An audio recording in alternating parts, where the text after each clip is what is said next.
전 1장 21절부터 26절까지 우리 한 목소리로 함께 합독하도록 하겠습니다. 이러함으로 요한의 세례로부터 우리 가운데서 올려져 가신 날까지 주 예수께서 우리 가운데 출입하실 때에 항상 우리와 함께 다니던 사람 중에 하나를 세워 우리와 더불어 예수께서 부활하심을 증언할 사람이 되게 하여야 하리라 하거늘 그들이 두 사람을 내세우니 하나는 바사바라고도 하고 하나는 병은 유수바라고 하는 요셉이요 하나는 마띠아라. 그들이 기도하여 이르되 무사람의 마음을 아시는 주여 이 두 사람 중에 누가 주님께 택하신 바 되어 봉사와 및 사도의 직무를 대신할 자인지를 보이시옵소서.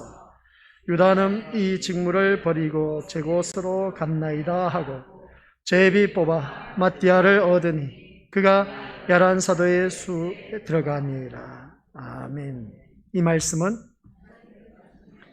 하나님께서 하신 말씀을 통해서 주신 교훈의 제목. 시작. 아멘. 아버지 하나님, 오늘 또한 주님의 은혜 가운데 사도행전 1장 21절부터 26절 말씀을 통해서 예수님께서 승천하신 후에 일어난 일들을 통해서 우리에게 주신 귀한 교훈이 무엇인지 깨닫고 깨달은 그 말씀을 가지고 우리 삶 속에서 살아갈 때에 하나님의 놀라우신 능력이 오늘 이 자리에 머리 숙인 아버지 하나님 자녀들 통하여 이루어지게 하옵소서. 예수님의 이름으로 기도드립니다. 아멘. 우리가 다들 잘 알고 계신지 모르겠지만 5월 13일 지난주 목요일이 되죠. 그날이 무슨 날인지 아십니까? 5월 13일이 5월 13일 목요일이지 뭐, 그죠? 이 날이 바로 승천하신 날, 예수 그리스도께서 이 땅에 오셔서 34년의 삶을 사시다가 죽으셨다가 며칠 만에 사흘 만에 다시 살아나시고 다시 살아나셔서 40일 동안 계시다가 이제 하늘로 승천하신 그날이 바로 5월 13일 이날임을 알 수가 있습니다. 이 기간은 부활하신 날 절기를 지키고 나서 40일 동안입니다. 그래서 계산을 하면 부활하신 날 기점으로 해서 계산하면 5월 13일이 되는 것이죠. 그래서 부활 승천 후라고 하는 것을 바라보게 되는데 오늘 또한 보면 승천주일입니다. 오늘 또 무슨 주일이라고요? 네, 청년주일이기도 하고 승천주일이기도 합니다. 그래서 우리 믿음의 식구들 이 승천하신 승천주일날 오전 말씀 이것을 전할까 아니면 청년주일로 전할까? 그래도 젊음이 나와서 청년의 주일로 우리 말씀을 들었습니다. 오후 이 시간에는 승천주일, 쉽게 표현하면 우리 주님께서 승천하신 그날. 그렇다면 우리 믿음의 모습들 주님이 언제 오실지 우리는 알 수 없지만 신부인 우리는 청년인 신부인 우리들은 청년 대신 신랑 대신 예수님을 맞이할 수가 있어야 된다라는 걸 꼭 명심하시고 그날을 바라보며 우리가 해야 할 일들이 있다고 했습니다. 그래서 청년으로서 해야 할 것은 책임 있는 삶을 살아야 되고 행실이 깨끗해야 되고 그리고 오직 나의 그 데이터는 신랑 대신 예수님만 바라보며 살아가야 할 우리들이다 라는 걸 꼭 명심하시길 바랍니다. 그래서 승천하신 그 우리 예수님께서 언제 올지 알 수는 없지만 우리는 신부인, 청년의 신부인 내가 모든 것을 준비하고 있어야 된다. 이것을 다시 한 번 더 깨닫습니다. 그래서 오늘 이 말씀을 통해서 1장 말씀 바라보니까 주님께서 지상 대명령이 내린 것을 알 수가 있습니다. 오직 성령이, 우리 같이 읽어보도록 하죠. 시작. 오직 성령이 너희에게 임하시면 너희가 권능을 받고 예루살렘과 온 유대와 사마리아와 땅끝까지 이르러 내 증인이 되리라 하신 이 말씀, 우리 믿음의 것들 1절 몇 절에 나와 있죠? 10. 오직 성령이 너희에게 임하시면 8절이죠. 1장 8절 시작. 오직 성령이 너희에게 임하시면 너희가 권능을 받고 예루살렘과 온 유대와 사마리아와 땅끝까지 이르러 내 증인이 되리라. 아멘. 이 말씀을 바라보면서 하늘로 올라가신 예수님의 승천과 승천 이후 가룟 유다를 대신할 사도를 뽑는 모습을 말씀해 주고 있음을 알 수가 있습니다. 그래서 1장 말씀을 받아보면 이 두 가지 사건 중 우리가 다룰 말씀은 후자의 말씀, 그러니까 앞에서는 주님께서 승천하신 그 모습을 다루고 있고, 그 다음 승천하시고 난 후에 12사도 가운데 한 명 가룟 유다가 목매달아 죽어서 떨어져서 죽었는데 곤두박질 쳐서 떨어져서 죽었습니다. 그래서 보니까 배가 터져서 창자가 흘러나온 모습을 보게 된 것이죠. 그래 한 명이 빈 겁니다. 그래서 한 사도를 뽑게 되는 것을 바라보게 되는데, 오늘 후자인 그 말씀을 다루고 있다는 것을 바라보게 됩니다. 이런 모습을 바라보았을 때 1장 15절부터 18절 말씀을 보면은 쉬운 말로 성경 풀이해 놓은 걸 보면은 베드로가 자리에서 일어나 형제 여러분 하면서 이제 포문을 열었습니다. 포문을 열면서 하는 말씀이 뭐냐? 성령님께서 다윗을 통해 유다에 관해 말씀하신 것 중에 가룟 유다가 말입니다. 예수님을 잡아간 사람들이 앞잡이가 될 것이라고 예언한 성경이 이루어졌습니다. 라고 그렇게 표현한 것을 알 수가 있습니다. 그래서 유다는 우리와 행동을 같이 했던 사람이어서 우리처럼 사도직을 맡았던 사람이었습니다. 유다는 의롭지 못한 행동을 한 대가로 받은 돈으로 밭을 샀습니다. 그리고 바로 이 밭에서 거꾸로 떨어져서 배가 터지고 창자가 밖으로 나온 채 죽었습니다. 이러한 일들이 지나고 나서 제자들은 유다를 대신할 사람을 찾는 중이었습니다. 유다를 대신할 사람을 뽑는 기준은 우리 주 예수님께서 우리와 함께 이곳저곳을 다니시던 동안 우리와 같이 다녔던 사람 중에 한 사람이었고, 요한이 사람들에게 세례를 주던 때부터 예수님께서 우리를 떠나 하늘로 올라가실 때까지 우리와 함께 있던 사람이어야 합니다. 그 사람은 우리와 함께 예수님의 부활을 증언한 증인이 될 것입니다. 라고 베드로가 말을 했습니다. 그러자 사도들은 뭐라고 했습니까? 요수도라고 알려져 있는 그 바사바라고도 불리는 요셉과 마띠아 두 사람을 이제 추천을 했습니다. 두 사람을 추천을 했는데, 그때 사도들은 주님께서 모든 사람의 마음을 아십니다. 주님께서는 이 두 사람 중 누구를 선택하셨습니까? 하고 자기 직분을 떠나 자기가 원래 속했던 곳으로 간 유다를 대신해서 이 사도의 직분을 맡을 사람이 누구인지를 저희에게 보여주시옵소서 하고 그렇게 기도한 그 사도들의 모습을 보게 됩니다. 그렇게 기도하고 마친 후에 제비를 뽑았더니 누가 뽑혔더라? 오늘 말씀을 보니까 마띠아가 뽑혔습니다. 이때부터 마띠아는 다른 11사도와 함께 사도가 되었다는 것이 오늘 우리가 읽은 말씀 1장 21절부터 26절까지 말씀의 내용입니다. 그래서 본문 말씀을 통해서 우리에게 세 가지로 교훈해 주고 있는데, 먼저 첫 번째 한 목소리를 읽어보도록 하겠습니다. 시작. 착한 사람들이 가는 길은 하나님께서 보살피신다. 이 착한 사람들이 가는 길은 하나님께서 보살피신다 하니까 너무나 든든하고 뭔가 안전함을 느낄 수가 있음을 보게 됩니다. 여기서 착한 사람이라는 것은 우리 어서도 기억하시길 바랍니다. 세상 윤리 도덕적으로 착한 사람을 말하기도 하지만 우리 기독교 안에서 착한 사람은 그러한 사람이 아니고 예수 그리스도를 믿어서 새롭게 변화된 거듭난 착한 사람, 쉽게 표현하면 예수님을 영접한 사람을 말하고 있다는 것을 알 수가 있습니다. 그래서 예수님을 영접하긴 했는데 착한 사람도 있고 나쁜 사람 또한 있음을 보게 됩니다. 나쁜 사람이라고 했을 때 예수님을 역이용하는 사람들이 많다는 것이죠. 그런 자들이 나쁜 사람의 모습을 우리가 알 수가 있음을 우리가 주변 사람들 통해서 알 수가 있습니다. 그래서 착한 사람과 나쁜 사람의 삶의 모습과 그 사람들이 받을 복과 저주를 시편 1편 말씀을 쉬운 말 성경으로 살펴보면 예수님을 만난 행복한 사람은 나쁜 사람들의 꼬임에 따라가지 않습니다 라고 표현하고 있습니다. 행복한 사람은 죄인들이 가는 길에 함께 서지 아니하시고 또 빈정되는 사람들과 함께 자리에 앉지도 않는 사람입니다. 그는 여호와의 가르침을 즐거워하고 밤낮으로 그 가르침을 깊이 생각합니다. 그는 마치 시냇가에 옮겨 심은 나무와 같습니다. 계절을 따라 열매를 맺고 그 잎사귀가 시들지 않는 나무와 같습니다. 그러므로 그가 하는 일마다 다 잘 될 것입니다.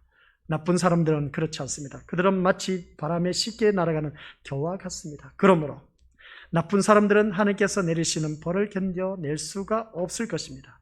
죄인들은 착한 사람들과 함께 있을 수 없습니다.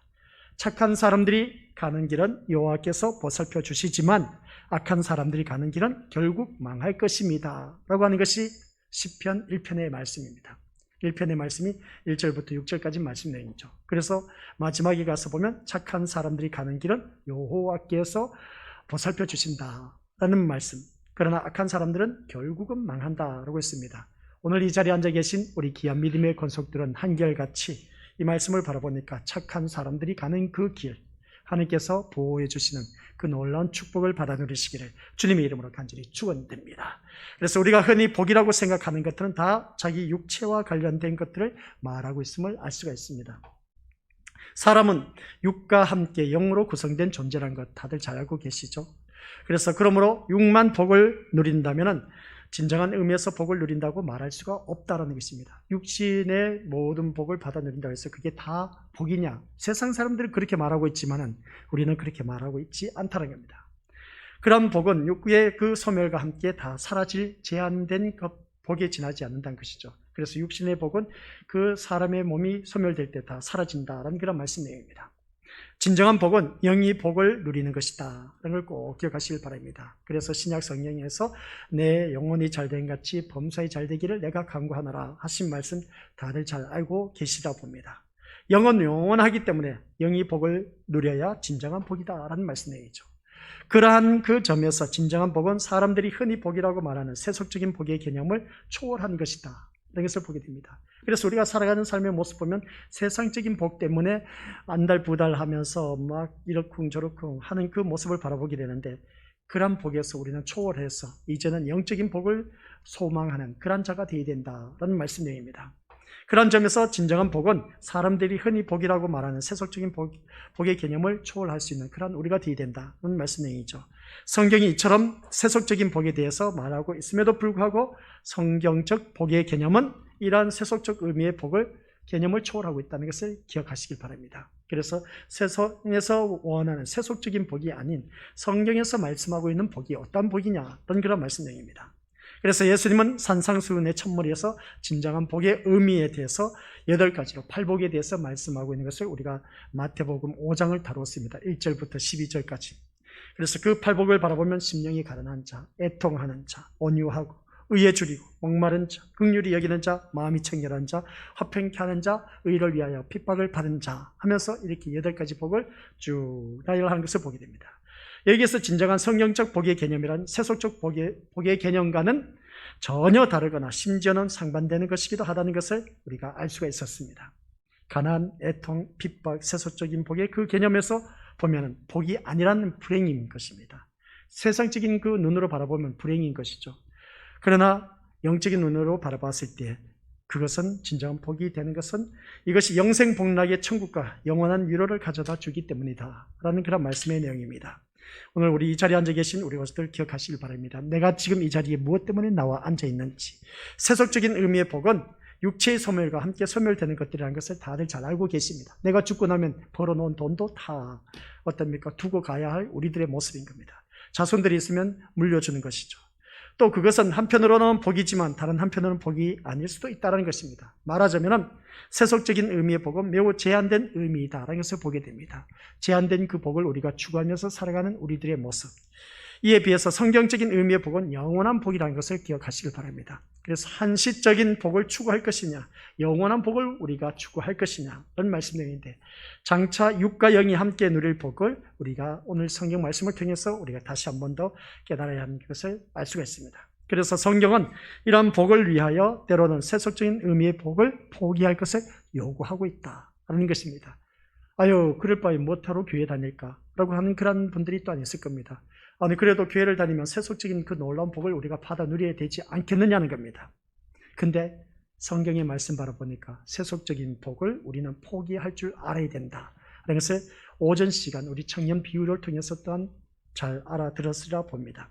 그런 말씀을 바라봤을 때 제자를 따르거든 어느 누구든지 나를 따르거든 자기를 부인하고 날마다 제 십자가를 지고 나를 따를 것이니라 하신 말씀이 있음을 보게 됩니다. 그래서 오전 시간 영생을 얻을 방법을 묻는 부자 청년을 향해서 모든 재산을 팔아서 가난한 자들에게 나누어 주라고 했을 때 그게 진정 우리 예수님이 바라보았을 때 영적인 복인 것인데, 이 부자 청년은 세상적인 그 복을 추구하다 보니까 영생을 얻지 못하였다라는 것을 다시 한 번 더 깨닫습니다. 이런 말씀을 볼 때 우리 믿음으로서 우리는 이제 복에 대한 개념을 새롭게 정립해 나가야 된다는 걸 꼭 명심하시길 바랍니다. 우리는 지금 세속적인 의미의 복을 누리기 위하여 예수를 믿고 지금 이 자리에 나와서 예배를 드리고 있다면 잘못되어도 한참 잘못된 길을 가고 있다는 것을 다시 한 번 더 깨닫습니다. 그래서 우리가 세속적인 복을 누리기 위하여 예수를 믿고 교회에 나온다면 우상에 절하는 세속 종교와 다를 바 없다라는 그런 말씀 내용입니다. 단지 믿는 대상이 다를 뿐이란 것이죠. 불교에 가면 부처에 대해서 비나이다, 천주교에 가면 마리아상을 향해서 비나이다 하는 그런 모습과 똑같다는 것이죠. 이런 모습 볼 때 기독교에서 말하는 진정한 복은 영적이고 궁극적인 복이다라는 말씀의 내용입니다. 그래서 우리가 하나님의 축복으로 세속적인 복을 누리는 것이 좋은 일입니다만은 진정한 복을 위해서는 세속적인 복을 포기하고도 고난도 기꺼이 감수할 수 있어야 된다라는 말씀입니다. 그러면 이 말씀을 듣다 보면 그러지 않습니까? 하나님의 축복으로 세속적인 복을 누리는 것이 좋은 일입니다만은 그러나 진정한 복을 위해서는 세속적인 복을 포기하고 고난도 기꺼이 감수해야 된다. 사람들이 그럽니다. 미쳤다고 그러는 것이죠. 세상적인 복을 포기하라고? 그럴 수 없다는 것이죠. 또 나에게 따르는 고난도 따라가야 된다. 하나님의 원리는 세상 원리가 완전 반대가 되는 것을 보게 됩니다. 너희들 세상적인 복을 포기하다 보니까 거기에 따르는 고난도 감수해야 된다라는 그런 말씀입니다. 오늘 이 자리에 앉아 계신 우리 것들이 바로 그러한 길을 걷고 있습니다. 세상적인 그 복을 추구했다면 내 몸을 따라서 이 자리에 나오지 않고 편안한 자리에 있을 수가 있습니다. 근데 그것을 포기하고 이 자리에 나왔습니다. 이 자리에 나와 앉아있는 그 모습을 볼 때 이것은 나에게 주어진 어떻게 보면 고난이나 다름없음을 보게 된 것이죠. 그래서 우리 것들은 이 모습을 바라봤을 때 세상 사람들은 그럽니다. 아유, 뭘 그렇게 지극정성으로 오전 오후 예배 다 드리냐고 그렇게 말씀 들을지 모르지만 이게 진정한 복의 길로 가는 아름다운 모습이다라는 말씀입니다. 그러고 보면 지금까지 말씀 전한 것, 오늘 이 자리에 앉아 계신 우리 것들은 다 통과한 그런 아주 놀라운 복을 받아 누리는 믿음의 반열, 복된 자리에 있다라고 말할 수 있음을 보게 됩니다. 진정한 복을 위해서 세속적인 복을 포기하고 고난도 기꺼이 감수할 수 있는 이러한 모습이 너무나 아름다운 모습이다 라는 것을 다시 한 번 더 깨닫습니다. 그래서 많은 믿음의 선진들이 그러한 삶을 살았다는 것을 알 수가 있습니다. 아브라함을 우리가 대표적으로 믿음의 조상이라고 하죠. 이 복을 위해서 아브라함은 어디를 떠났다? 본토 친척 아비 집을 떠났다고 했습니다. 이 본토 친척 아비 집을 떠났다는 말씀이 무엇이겠습니까? 그는 세속적인 것을 세속적인 복을 떠났다라는 그런 말씀과 똑같은 겁니다. 그리고 또 모세는 어떻게 했습니까? 부귀영화 건세를 누리는 애굽의 궁전을 버리고 주의 백성과 함께 고난받기를 자처한 그 모습을 보게 됩니다. 이게 진정한 복이라는 것이죠. 그래서 아브라함아 불렀을 때 그가 부르심을 받아서 너희 본토 친척 아비 집을 떠나라고 했을 때 세속적인 복을 포기하고 영적인 복을 추구하기 위해서 떠났다는 겁니다. 갈 바를 알지 못한 그 어떻습니까? 아브라함은 하나님의 말씀을 의지해서 떠났습니다.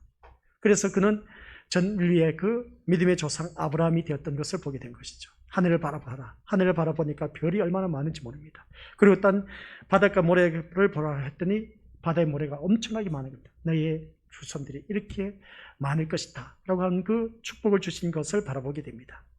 정말 그렇게 보면은 육신을 쫓아간다면 아브라함은 현실에 안주를 했을 겁니다. 그런데 본토 친척 아비 집을 떠나라 했을 때 그 말씀과 함께 아울러서 순종을 했다는 것이죠.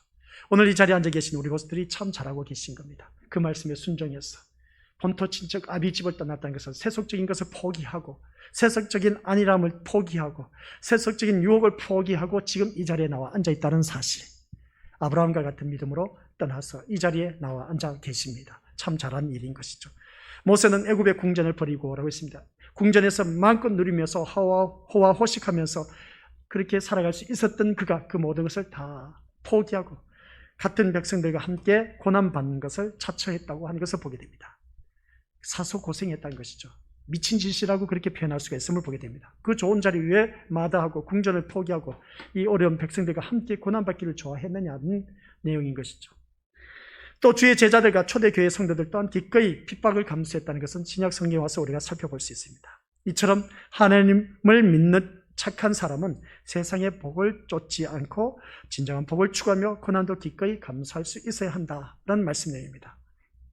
이렇게 사는 삶이 세상 사람들 보기에 어리석고 불행해 보일 것 같지만 착한 사람이 가는 길을 하나님께서 지켜보시고 보살펴 주시기 때문에 세상 사람들이 알지 못하는 더욱더 많은 복을 받아 누리고 평안하며 안정된 삶을 살아갈 수가 있다라는 말씀입니다. 그러니까 우리는 복 있는 자의 삶, 곧 여호와와 가르침을 즐거워하고 밤낮으로 그 가르침을 깊이 생각하여서 시냇가에 심은 나무와 같은 복을 받아 누리시기를 주님의 이름으로 간절히 축원드립니다. 계절을 따라서 열매를 맺게 되고 그 잎사귀가 시들지 않는 나무와 같이 우리가 하는 일마다 다 잘 되는 그 복을 받아 누리시기를 주님의 이름으로 간절히 축원드립니다. 이게 오늘 첫 번째 주신 교훈의 제목인 겁니다. 착한 사람들이 가는 길은 하나님께서 보살피신다. 부활하시고 난 후에 승천하신 그 우리 주님, 그 모습을 바라봤을 때 우리 미니모스들 다시 한 번 더 우리가 생각해 볼 수 있는 것은 무엇일까라고 하는 것을 보게 되는데, 그 착한 사람들이 가는 길, 누가 보살피신다? 하나님께서 보살피신다. 이런 것을 보게 됩니다. 우리 모두 다가 하나님의 보살핌 속에서 멋지게 살아가는 저와 우리 고수들 되시기를 주님의 이름으로 간절히 축원드립니다. 그 다음 두 번째는 시작. 보살핌을 받는 자는 영원한 생명이 있다라고 했습니다. 하나님의 보살핌을 받는 사람은 영원한 생명이 우리에게 주어질 수밖에 더 있겠느냐라는 그런 말씀의 내용입니다. 사람들이 어떤 것이 사실이라고 말할 때 그것을 믿습니다. 사실이라고 말하면 그것을 믿어줘야 되지 않습니까? 그런 것처럼 하물며 하나님께서 말씀하신 것은 더욱더 중요하지 않겠느냐라는 말씀입니다. 하나님께서는 당신의 아들에 관한 진리를 우리에게 말씀해 주셨습니다. 그 말씀 중 오늘 우리가 읽지는 않았지만 요한 1서 5장 9절부터 13절 말씀 보면은 그런 내용이 있습니다. 하나님의 아들을 믿는 사람은 하나님께서 말씀하신 진리를 가지고 있는 사람입니다 라고 했습니다. 하나님의 아들을 믿는 사람은 하나님께서 말씀하신 진리를 가지고 있다는 겁니다. 오늘 이 자리에 앉아 계신 우리 것들 하나님의 아들을 믿지 않습니까? 하나님의 아들을 믿는 사람은 진리를 가지고 있는 사람, 반대로 하나님을 믿지 않는 사람은 하나님을 거짓말쟁이로 만드는 것입니다 라는 것을 보게 됩니다. 그런 사람은 하나님께서 그의 아들에 관해 말씀하신 것을 믿지 않습니다. 하나님께서 우리에게 말씀하신 것은 하나님이 우리에게 영원한 생명을 주셨다는 것과 이 생명이 바로 그의 아들 안에 있다는 것임을 우리에게 말씀하고 있습니다. 누구든지 아들을 믿는 사람은 이 생명을 가지고 있다는 것이죠. 오늘 우리 믿음의 식구들 모두가 그 생명을 갖고 있습니다. 그러나 하나님의 아들을 믿지 않는 사람에게는 생명이 없다는 것이죠. 오늘 이 자리에 앉아 계신 우리 것들은 모두가 그 생명이 있습니다. 그 생명으로 인해서 우리는 영원한 반열에 영원한 생명을 소유하게 되었다는 것을 기억하시길 바랍니다. 그래서 나는 하나님의 아들을 믿는 여러분에게 이 편지를 씁니다. 내가 이렇게 편지를 쓰는 것은 이제 여러분에게 영원한 생명이 있음을 알리기 위해서이다 라는 내용을 우리가 믿음의 것들 요한 1서 5장 9절부터 13절 말씀이 기록된 것을 우리가 바라보게 됩니다. 그래서 9절 말씀 바라보면 하나님의 증거는 이것이니 그 아들에 관하여 증언하신 것이니라 하는 말씀을 보게 됩니다. 오늘 우리가 이 말씀을 보면서 하나님의 증거가 무엇이냐는 것이죠. 여기서 말씀하고 있는 하나님의 증거, 여러 가지가 있을 수 있겠지만 무엇보다도 하나님의 말씀인 성경이 하나님의 증거입니다. 그래서 하나님은 성경을 통해서 그 당신의 아들에 관해서 이 모든 것을 증거하셨다라는 것을 바라보게 됩니다. 그래서 성경 말씀 전체를 바라보면 수없이 많은 사실들이 기록되어 있습니다. 수없이 많은 사실들이 기록된 것을 바라봤을 때 성경의 핵심은 뭐니 해도 예수 그리스도이시다라는 말씀입니다. 그리고 모든 포커스를 예수 그리스도에 초점을 맞추고 이 성경 말씀을 보면 이해가 된다는 것이죠. 그런데 구약에 예수라는 옛자가 나타나지 않습니다. 예수라는 옛자도 찾아볼 수가 없습니다. 그런데 신약 성경에 와서 그 구약에 예언된 그 성취자 메시아 구원주가 바로 예수 그리스도이시다라는 것을 신약 성경에 와서 명확하게 드러내는 것을 보게 됩니다. 구약에서는 다 한결같이 오실 메시아에 대해서 계속해서 선지자를 통해서 선포된 말씀이었습니다. 그런데 그 선지자이신 예수 그리스도가 이 땅에 오셨다는 것이죠. 그 메시아가 오셨다는 겁니다. 메시아가 오셨는데도 불구하고 유대인들은 믿지 않았다는 것이죠. 그런 모습 볼 때 그래서 예수님께서는 요한복음 5장 39절 말씀 우리 같이 읽어보도록 하겠습니다. 시작. 너희가 성경에서 영생을 얻는 줄을 생각하고 성경을 상고하거니와 이 성경이 곧 내게 대하여 증거하는 것이로다. 아멘. 이 말씀하신 것을 바라봤을 때에 성경이 모든 것을 상고하거니와 이 성경이 곧 내게 대하여 증거하는 것이라. 이 성경 말씀 전체가 예수 그리스도에 대한 증거의 말씀이다 하는 그런 말씀의 내용입니다. 그래서 11절 말씀을 바라보면 하나님께서 또 같이 읽어보죠. 시작. 하나님께서 우리에게 말씀하신 것은 하나님이 우리에게 영원한 생명을 주셨다는 것과 이 생명이 바로 그 아들 안에 있다는 것입니다. 이 생명이 누구 안에 있다고요? 하나님 아들 아들 안에 예수 그리스도 있다는 것을 바라보게 됩니다. 그래서 예수님께서 하신 말씀이 뭐겠습니까? 나는 곧 길이요 진리요 생명이니라고 했지 않습니까? 그래서 즉 하나님께서 우리에게 영원한 생명을 주셨는데 그 영원한 생명이 바로 예수 그리스도, 이 생명은 그의 아들이신 그리스도 안에 있다는 말씀의 내용입니다. 이 말씀을 바라보면 누구든지 같이 읽어보죠. 시작. 기록이 안 됐습니까? 주보에도 없습니까? 제가 그러면 읽어드리도록 하겠습니다. 누구든지 시작. 누구든지 아들을 믿는 사람은 이 생명을 가지게 됩니다. 그러나 하나님의 아들을 믿지 않는 사람에게는 생명이 없습니다. 오늘 그래서 이 세상에는 사람들이 많이 살고 있습니다. 그런데 교회에 나오지 않는 사람들, 그러한 사람들은 죽은 사람, 생명이 없는 사람. 근데 그런 사람들은 살아있는데요, 맞는 말씀입니다. 육신적으로는 살아있지만 영적으로 죽은 사람. 그래서 이 말씀을 바라보니까 하나님의 아들을 믿지 않는 사람에게는 생명이 있다 없다? 생명이 없는 자들은, 생명이 없는 자를 우리가 살려서 교회에 데리고 오려고 하니까 얼마나 힘들겠습니까? 그게 바로 전도인 것이죠. 그 전도가 힘든 것은 누구든지 다들 잘 알고 있습니다. 쉽지만은 않다는 것이죠. 그래서 요한 사도는 본절에서 영원한 생명의 가능성이 오직 누구 안에 있다? 예수 그리스도 안에 있다라는 것을 기억하시길 바랍니다. 그래서 하나님의 아들을 소유하고 있는 사람만이 하나님이 주신 영원한 생명을 누릴 수가 있다는 것, 오늘 우리 믿음의 식구들이 그것을 받아 누리고 있음을 다시 한 번 더 깨닫습니다. 그래서 예수 그리스도를 소유한다는 것은 하나님이 우리에게 주신 은혜를 받아들이는 것이다 라는 내용입니다. 이러한 은혜를 받아들이는 수단으로 기도와 말씀과 성례가 있다라는 것을 보게 됩니다. 은혜를 받아들이는 데 있어서 기도, 말씀, 성례가 있다는 것이죠. 우리가 먼저 하나님께 기도를 드릴 때 하나님과 우리 사이를 중보하시는 누가 계신다? 예수 그리스도를 만나게 되고, 그리고 또 말씀을 읽거나 묵상하거나 설교를 들을 때 우리는 말씀과 함께 임하시는 예수 그리스도를 만나고 그분과 하나 되는 경험을 하게 되는 것을 보게 됩니다. 그러한 우리들 또한 세례를 통해서 영으로 임하시는 그리스도를 체험하게 되고 그분과 살과 피를 나누는 성찬을 통해서 예수 그리스도와의 연합을 맛보게 되는 것을 알 수가 있습니다. 그래서 우리는 항상 기도, 말씀, 세례, 이 세 가지는 잊을 수가 없다는 것을 보게 됩니다. 그 세례를 하는 이유, 세례식을 거행하는 이유는 뭐냐라고 했을 때 그리스도와 함께 한 몸을 이루고 있다는 의식을 행사하는 것임을 바라보게 됩니다. 그래서 떡을 떼어서 이는 내 살이라고 했습니다. 피를 나누면서 이는 포도주를 나누면서 이는 내 피라고 하는 것을 보게 된 것이죠. 그것은 무엇을 의미하냐? 너와 나는 한 몸을 이루고 있다라는 그런 내용입니다. 세례가. 우리 이 세례를 통해서 우리 믿음의 것들, 성찬식을 통해서 우리가 깨닫는 것처럼 다시 한 번 더 우리 믿음의 것들 모두가 그분의 그 살과 피를 나누는 성찬을 통해서 예수 그리스도와 연합을 맛보게 되는 우리 것들, 날마다 기도와 어울러서 이 말씀 묵상하는 것하고, 그리고 또한 세례를 통한 그 연합된 우리 성찬식, 이게 참 우리에게는 중요하다는 것을 다시 한 번 더 깨닫게 된 겁니다.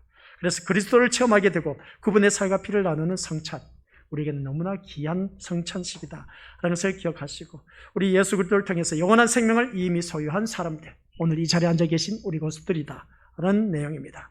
소유했을 뿐만 아니라 예수님의 재림 후에 있을 영생의 세계를 이 땅에서도 누리고 있다는 것을 꼭 기억하시길 바랍니다. 즉 보살핌을 받는 저와 여러분은 영원한 생명을 이미 소유한 자들이라는 것이죠. 영생을 이미 소유한 자라는 겁니다. 더불어서 예수 그리스도를 통해서 하나님 우리에게 주신 이 영원한 생명이 죽은 다음에 시작되는 것이 아니라 이미 시작되었다는 것입니다. 이 영생이라는 것이 예수 그리스도를 영접함으로 말미암아 이미 영생의 삶을 살고 있다는 것입니다. 그래서 우리는 날마다 작은 천국을 이룰 수 있는 그런 우리들이 되어야 된다. 그래서 천국은 침노하는 자의 것이다 라고 말하고 있음을 보게 된 것이죠. 그러므로 우리가 보살핌을 받는 우리들은 이미 시작된 영원한 생명의 기쁨을 자신도 누리고 이웃들에게도 나눠주면서 그리스도의 좋은 향기가 되어서 다음 말씀의 제목처럼 우리가 그 영원한 생명의 말씀을 전하는 자와 우리가 되어야 된다는 말씀입니다. 그래서 세 번째가 시작, 그 영원한 생명인 말씀을 전하는 자가 된다라고 했습니다. 오늘 우리 믿음의 식구들 모두가 살아가는 삶의 모습 보면 착한 사람들은 주님을 영접한 사람들, 영접하는 사람들은 하나님의 보살핌을 받아 누린다. 하나님의 보살핌을 받아 누리는 사람들은 생명을 누리게 된다라는 그 말씀. 그래서 영원한 생명이 있는 우리들은 그 영원한 생명인 말씀을 전하는 자가 되어야 된다. 그리고 결론은 뭐냐? 주님의 지상 명령입니다. 말씀 전파하는 것이죠. 그래서 요한복음 17장 6절부터 19절 말씀을 보면 이런 내용이 있습니다. 그 내용을 자세히 살펴보면 쉬운 성경에서 이렇게 말을 하고 있는데, 저는 아버지께서 세상에서 택하여 제게 주신 사람들에게 아버지의 이름을 나타냈습니다. 예수님께서 이제 말하는 것이죠. 그래서 예수님께서 하신 말씀을 보면 그들은 아버지의 것이었는데 아버지께서 제게 주셨고 그들은 아버지의 말씀을 지켰습니다. 지금 그들은 제게 주신 모든 것이 다 아버지께로부터 온 것임을 알고 있습니다. 저는 아버지께서 제게 주신 말씀을 이 사람들에게 주었습니다. 그들은 그 말씀을 받았고 제가 아버지로부터 온 것을 진정으로 알았고 아버지께서 저를, 여기서 저라고 하는 것은 예수 그리스도를 말하고 있습니다. 그래서 저를 보내신 것을 믿었습니다. 이제 저는 그들을 위하여 기도합니다.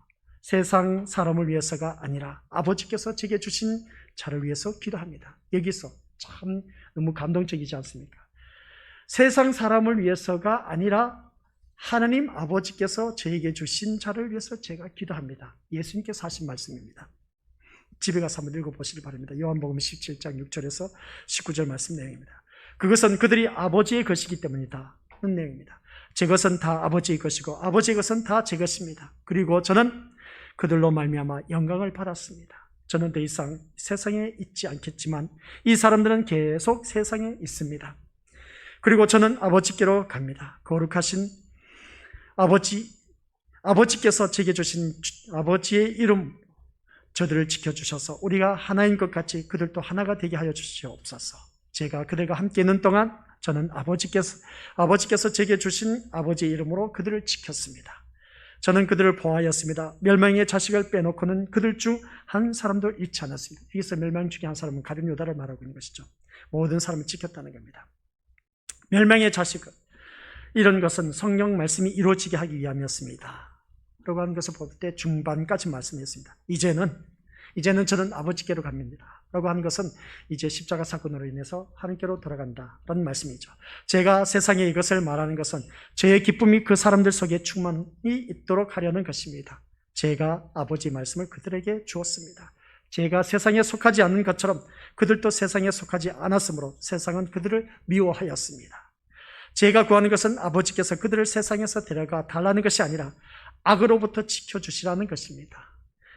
제가 세상에 속하지 않는 것처럼 그들도 세상에 속하지 않았습니다. 오늘 이 자리에 앉아 계신 우리 것들, 그래서 우리 믿음의 식구들 이 험악한 세상에서 데려가 달라는 것이 아니라 악으로부터 지켜달라고 하는 것이고, 또한 여기서 말씀하는 거 보니까 세상에 속하지 않은 것처럼 그들도 세상에 속하지 않았다. 오늘 이 자리에 앉아 계신 우리 것들 구별된 자리에 나와서 예배드리는 모습 보니까 이 말씀이 얼마나 적중하게 맞아떨어지는지, 그들을 진리로 거룩하게 해주십시오. 우리 예수님께서 우리 믿음의 식구들에게 말씀하는 겁니다. 아버지의 말씀은 진리입니다. 아버지께서 저를 세상에서 보내신 것 같이 저도 그들을 세상에 보냈습니다. 오늘 이 자리에 앉아 계신 우리 것들을 세상에 보내셨다고 합니다. 그들을 위해서 자신을 거룩하게 하는 것은 그들도 진리 안에서 거룩해지도록 하기 위해서입니다 라고 요한복음 17장 6절부터 19절 말씀 쭉 기록된 것을 바라보게 됩니다. 오늘 이 말씀 진리 안에서 거룩해지도록 하기 위해서 오늘 또한 이 자리에 불러서 이 말씀을 듣게 하셨다라는 말씀입니다. 이 말씀은 예수님의 대제사장적 기도 가운데서 성자 예수님 자신과 성부 하나님의 영광을 구하는 기도를 드리는 사실을 보도하고 있는 요한복음 17장 1절부터 5절 말씀에 이어서 제자들을 위해서 중보 기도한 사실을 보도하고 있다는 말씀입니다. 그래서 하나님 앞에 보고를 하면서 이제 중보자이신 예수 그리스도께서 우리를 위해서 기도를 하는 겁니다. 우리를 위해서 기도한 내용이 이제 17장 6절부터 19절까지 기록된 것을 보게 된 것이죠. 이러한 제자들을 위한 중보 기도 내용을 살펴보면 세 가지로 나눠볼 수 있습니다. 그 첫 번째는 제자들이 세상으로부터 미움을 받을 때 세상을 피하거나 악한 자들에게 빠지지 않도록 그들의 그 믿음을 굳건하게 해주시고 계속해서 그들의 믿음이 보존되게 해달라는 기도였습니다. 그러니까 이 예수 그리스도께서 우리를 위해서 중보 기도한 내용은 첫 번째, 이 세상 악으로부터 믿음이 보존되게 해달라. 그 다음 두 번째는 진리와 사랑 안에서 서로 연합하게 해달라. 하나님의 말씀과 사랑 안에서 연합되게 해달라는 두 번째 기도고, 세 번째 기도는 하나님의 말씀 곧 복음의 진리로 거룩하게 해달라는 것이었습니다. 우리 주님께서 우리들을 위해서 그 보좌 우편에서 기도한 내용 세 가지가 대표적으로 이 말씀의 내용입니다. 첫째는 뭐라고요? 우리들의 믿음이 세상 것으로 빼앗기지 않도록 보존해달라. 그리고 둘째는 진리와 사랑 안에서 연합되게 해달라. 연합을 말하고 있습니다. 세 번째는 하나님의 그 복음 진리로 거룩하게 된 것, 거룩을 말하고 있습니다. 오늘 이 자리에 앉아 계신 우리 것들 나의 믿음이 그리고 또한 우리는 하나가 되는 연합이 되어야 되고, 또한 우리 믿음의 모습들 거룩해져 가야 된다 하는 것을 꼭 기억하시길 바랍니다. 이런 말씀을 바라봤을 때 우리 믿음의 모습들 모두가 믿음이 보존되게 해달라 했을 때 마귀 사탄으로 우리들의 믿음이 빼앗길까 봐 걱정 근심하는 그 모습을 보게 됩니다. 이미 우리는 주님의 피로 값주고 산 하나님의 백성이 되었습니다. 얼마나 귀한 존재인지 모릅니다. 하나님의 소유가 되었다는 것이죠. 그 다음 우리 믿음의 모습들 진리와 사랑 안에서 서로 연합되게 되는 것, 우리 이 연합된 그 모습으로 하나님 앞에 나와서 예배드리는 모습인 겁니다. 제사장 역할을 말하고 있는 것을 보게 된 것이죠. 그리고 또한 마지막에 가서 끝으로 하나님의 진리에서 거룩하게 해달라. 우리 이것들 이스라엘 백성들의 3대 정체성을 오늘 이 말씀 우리 주님께서 17장 요한복음 17장 6절부터 19절까지 말씀의 내용입니다. 세 가지의 요소가 아주 고스란히 담겨져 있는 것을 보게 된 것이죠. 민수기에서 이스라엘 백성들의 3대 정체성은 하나님의 소유, 그리고 제사장, 그리고 또한 거룩함, 이 세 가지였습니다. 그 세 가지를 우리 주님께서 신약에 와서 세 가지를 풀어주었을 때 믿음이 보존되게 해달라. 그것은 하나님의 소유가 되었기 때문에 빼앗기지 않게 해달라는 그런 말씀이었습니다. 그 다음 두 번째는 진리와 사랑 안에서 연합하게 해달라. 그래서 우리가 예배를 드림으로 인해서 연합되지 않습니까? 서로 맞지 않던 성격들이 어떻습니까? 예배를 드림으로 한 말씀을 한 솥밥을 먹고 그러다 보니까 연합되어지는 그 모습. 그래서 우리가 오전 시간 말씀 드린 것처럼 우리는 모두 다가 홀로 할 수가 없고 연합된 그러한 공동체로서 세워져 가야 된다.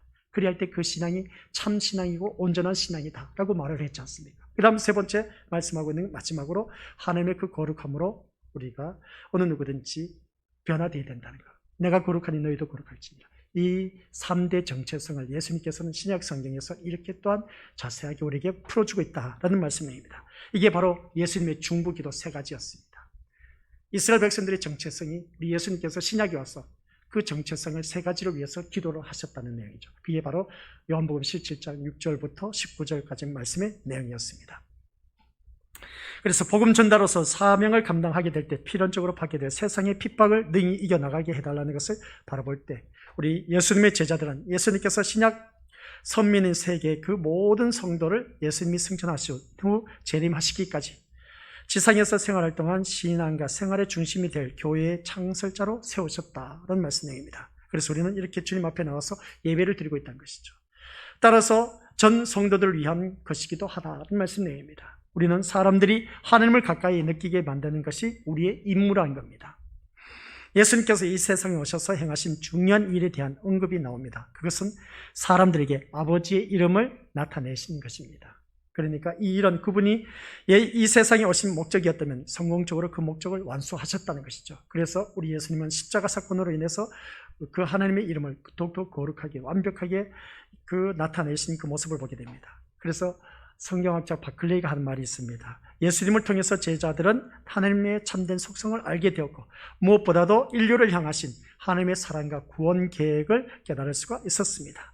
이것은 다른 어느 누구도 대신할 수 없는 예수님께서만 하실 수 있었다는 사실이 우리는 이 사실을 알아야 합니다 라고 했습니다. 그러니까 예수님께서 이루신 그 제자 양육은 교회가 힘써야 할 중요한 과제 중에 하나인 겁니다. 우리 또한 제자 양성을 해야 된다는 것이죠. 그래서 오늘 주님의 제자된 우리의 그 교회들 역시 최우선 순위에 두고 지속적으로 힘써야 할 중요한 과제는 예수님의 제자를 양육하는 일. 이 말씀이 마태복음 마지막 부분에 나와 있죠. 18장 19절부터 20절까지.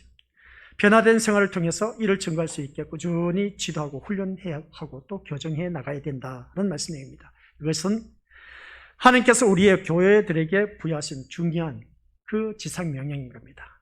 그래서 제자 양육은 성경에 근거해야 된다는 것을 기억하고 또한 예수님께서는 이 땅에 계시면서 언제든지 자기 임의로 말하지 않으시고 오직 하나님 아버지께서 주신 것만 말씀하셨다라는 겁니다. 그러니까 하나님 아버지께서 주신 말씀만 전할 수 있는 그런 우리가 되어야 된다는 내용입니다. 다른 말을 전하다 보니까 이단들이 생기게 되고 이단들이 생기다 보니까 이단들은 사람의 달콤한 말로 내서 어떻습니까? 그들을 유혹하게 되어 있습니다. 그러다 보니까 이단들이 그 달콤한 그 말 한마디 던져서 낚아채지 않습니까? 교회 잘 다니는 사람을. 그러니까 인간적인 방법으로 다가오게 하는 것을 보게 됩니다. 하나님 말씀 이외에 다른 것을 던져서 그 유혹하는 이단들의 그 유혹에 우리는 넘어가지 말아야 된다는 겁니다. 근데 우리 이 자리에 앉아 계신 우리 것들은 정말 잘하셨습니다. 그 유혹에 빠져들지 아니하고 이 자리에 나와서 예배드린 모습 보면 참 잘한 일인 것입니다. 좀 더 구체적으로 말한다면 성도의 신앙생활에 유일하고도 완전한 근거는 하나님 말씀, 성경이어야 한다라는 결론입니다. 마지막 결론의 말씀입니다. 우리 사랑하는 성도 여러분들, 우리는 예수님의 제자입니다. 예수님의 제자답게 말씀에 기초해서 이 말씀에 주위 사람들에게 전한 자들이 되어야 합니다. 예수님을 통해서 하나님의 참된 속성을 알게 된 우리들이 하나님의 사랑과 구원 계획을 깨달을 수 있습니다. 또한 예수님처럼 살 수는 없지만은, 우리 예수님처럼 삽시다 그렇게 표현은 하지만은 예수님처럼 살 수 있습니까? 우리 믿음으로서들 어느 누구든지 살 수가 없을 겁니다. 그러나 흉내는 낼 수가 있습니다. 이것이 교회가 힘써야 할 과제라고 하시니, 일어나 함께 저와 우리 여러분이 생명의 말씀을 전하는 자가 되어서 하나님 기쁨이 되는 그런 우리 교회가 될 수 있도록, 그래서 요한계시록에서 칭찬받는 그 교회가 연합으로 칭찬받는 모습 보게 됩니다. 그 서머나 교회, 빌라델비아 교회 누구 아무개 성도 말하지 않습니다. 누구 교회, 서머나 빌라델비아 교회를 칭찬하는 모습 볼 때, 우리가 마지막에 주님 앞에 섰을 때 우리 실린 교회가 아니라 전 세계 모든 교회가 하나님 앞에 칭찬받는 교회가 되도록 힘써야 된다는 것이죠. 그것을 먼저 우리부터 하자는 것이죠. 먼저 우리부터 하는 것을, 우리 예수님께서 하나님 보좌 우편에서 중보 기도한 그 내용이 이스라엘 백성들이 3대 정체성에 대해서 말씀하고 있었다라는 내용입니다. 그래서 우리는 하나님의 소유가 된 자로서 마귀에게 빼앗기지 않기 위해서 기도를 하셨고, 우리 주님께서 지금 이 순간에도, 그리고 일단 연합된 우리들 이루기 위해서는 우리 민족들 이 예배를 주셨고 제사를 할 수 있도록 그 제사장의 업무를 우리에게 허락해 주셨다는 겁니다. 그런 제사장 업무를 맡은 우리들을 거룩하게 살아가라는 겁니다. 그것을 가지고 우리 믿음의 식구들 위해서 지금 이 순간에도 예수님께서는 기도하고 계시고, 기도하고 그 계신 우리 주님께서 우리는 살아가는 삶의 모습이 그 거룩함을 유지하면서 주위 사람들에게 복음을 전파해야 된다. 이것이 우리에게 주어진 주님의 지상명령 28장 마태복음 19절 20절 말씀 내용입니다. 그래서 우리는 이웃을 내 몸과 같이 사랑하라. 그래서 하나님 앞에 섰을 때 심판의 기준은 뭐라고 했습니까? 오전 시간에 하나님의 사랑과 이웃 사랑에 대해서 심판의 기준이 된다 하는 말씀이었습니다. 하나님을 그만큼 사랑한다면 이웃도 그만큼 사랑해야 된다는 겁니다. 하나님 지극정성으로 내 목숨을 다해서 주님을 사랑합니다 했을 때 이웃을 향한 내 목숨을 내놓을 수 있는 자가 되었을 때 그게 진짜 신앙 고백이고 참 신앙이고 온전한 신앙이라고 말을 했습니다. 그러한 신앙으로 거듭난 우리가 되었을 때 거룩한 백성이 되어서 주님이 기도하신 중보 기도가 그대로 이루어져서 우리는 천국의 백성으로 살아가는 수가 있다는 겁니다. 이미 천국은 임했습니다. 영생의 삶도 우리가 누리고 있습니다. 그것을 우리가 깨닫지 못할 뿐인 것이지, 성경 말씀을 바라보면 이미 우리는 영생의 삶을 누리고 있다는 것입니다. 그 이유는 뭔지 아시죠? 내 주 예수 모신 곳이 그 어디나 하늘나라가 되기 때문에 그렇습니다. 이미 영생의 그 기쁨을 누리고 있다는 것이죠. 그래서 첫 번째 주제 한번 쭉 다시 한번 정리해 주시기 바랍니다. 첫 번째 뭐라고요? 착한 사람들이, 시작, 착한 사람들이 가는 길은 하나님께서 보살펴 주십니다. 하나님께서 보살펴 주시니까 착한 사람의 기준은 뭐라고요? 예수 그리스도를 영접한 사람, 예수 그리스도를 영접해서 착하게 살아가는 그 모습. 근데 악하게 살아가는 사람은 아직도 착한 사람이라고 말할 수가 없습니다. 변화되어가는 그 모습 보게, 그러한 사람을 우리 하나님께서 보살펴 주신다. 하나님의 보살핌을 받는 사람은 뭐가 있다? 생명이 있다고 했습니다. 영원한 생명. 그 영원한 생명을 지금 우리가 누리고 있습니다. 이 세상에서. 아시겠습니까? 천국에 가서 영생의 기쁨을 누린다고 하지만 이 세상에서도 이미 우리는 영생의 삶을 누리고 있습니다. 내 주 예수 모신 곳이 그 어디나 하늘나라, 내 주 예수와 동행하니 그 어디나 하늘나라가 되는 영생의 삶을 살고 있습니다. 그리고 마지막에 그 영원한 생명은 말씀을 바라보니까 뭐라고요? 말씀이라는 것이죠. 그 말씀을 전하는 자가 되어야 될 겁니다. 이게 우리 믿음으로서 해야 할 일들이다. 예수님께서 승천하신 후 이 일을 우리에게, 제자들에게 보여주셨고 제자들을 향해서 오늘 우리에게 전해주었습니다. 그러면 그것을 예수님께서 승천하시고 다시 오실 그날을 바라보면서 오늘 오전 말씀, 우리는 청년입니다. 누구와 데이트하고 있다 지금 이 순간? 나는 할머니입니다, 할아버지입니다. 아니요, 육신의 모습으로 할머니, 할아버지, 어린 나이 그런 거 안 따집니다. 예수님 그 신부될 청년 아내가 될 사람입니다. 우리가 아시겠습니까? 그렇기 때문에 청년이기 때문에 영적으로 바라보면 누구나 다 청년입니다. 청년 대신 우리 예수 그리스도, 그 신랑 대신 예수님과 이 시간은 데이트하는 시간. 그래서 데이트하는 시간이 되어서 오늘 오후 이 시간 그 연합된 우리들은 영원한 생명을 주위 사람들에게 전하는 자가 되어야 된다. 예수님처럼 살아가는 것이죠. 예수님처럼 살아가기가 힘들지만은 그러나 조금씩 변화되어가는 그 모습을 통해서 주위 사람들에게 예수 그리스도의 향기를 내뿜게 해서 생명의 이런 냄새가 되는 그리스도의 향기가 되어 하나님 영광 드러내는 저와 우리 고스들이 되는 것이 예수님께서 승천하신 후 제자들이 살아가는 삶의 모습이 오늘 나의 모습, 또한 미래의 나의 모습이 되어서 우리 모두가 이미 천국의 삶도 누리고 영생의 삶도 누리고 또한 그 생명의 말씀이 그 말씀을 전하는 자가 되어서 우리가 지금 이 순간 살아가고 있다는 것을 꼭 기억하면서 살아있는 하나님의 말씀이 되시기를 주님의 이름으로 간절히 축원드립니다. 아버지 하나님 은혜 감사드립니다. 승천하신 후 예수님께서 그 모든 일들이 제자들을 향해서 나타나고 있는 것을 볼 때에 살아있는 말씀으로 살아가는 제자들이 했던 그 사명이 오늘 우리에게도 주어진 것을 알 수가 있었습니다. 아버지 하나님, 이 자리에 머리 숙인 우리 귀한 믿음의 신령들 너무나 잘하고 있습니다. 이 잘하는 모습이 주님 앞에 가는 그날까지 계속 이루어지게 하여 주옵시고, 우리 주님을 영접한 모든 믿음의 신령들께서는 하나님께서 보살펴 주시고 보살핌을 받는 그러한 귀한 생명들에게는 한결같이 영원한 생명이 있음을 잊지 말게 하옵소서. 그 영원한 생명이 하나님의 말씀이 우리 심령 속에 각인이 되고 새겨져서 그 말씀 따라 순종하며 살아간 그러한 우리들이 주의 모든 사람들에게 또한 전하는 자가 되어서 주님의 지상 명령을 이룰 수 있는 저와 우리 권속들이 되어 주님 다시 오시는 그날 우리 모두 다가 혼인잔치에 들어갈 수 있는 아름다운 아버지 하나님 자녀 되게 하옵소서. 예수 그리스도께서 승천하신 이후에 그 모든 일들이 제자들에게 나타났고 제자들에게 나타난 그 모습이 오늘 우리가 그대로 살아가고 있어야 된다는 것을 잊지 말게 하옵소서. 그래서 우리 모두 다가 영생의 반열에 구원의 반열에 이른 자가 되어서 혼인잔치에 이르러 많은 칭찬 위로 상급을 받아내리는 복된 아버지 하나님 자녀 되게 하옵소서. 예수님의 이름으로 기도드립니다. 아멘. 하늘에 계신 우리 아버지, 아버지 이름을 거룩하게 하시며 아버지의 나라가 오게 하시며 아버지의 뜻이 하늘에서와 같이 땅에서도 이루어지게 하소서. 오늘 우리에게 일용할 양식을 주시고 우리가 우리에게 잘못한 사람을 용서하여 준 것 같이 우리 죄를 용서하여 주시고 우리를 시험에 빠지지 않게 하시고 악에서 구하소서.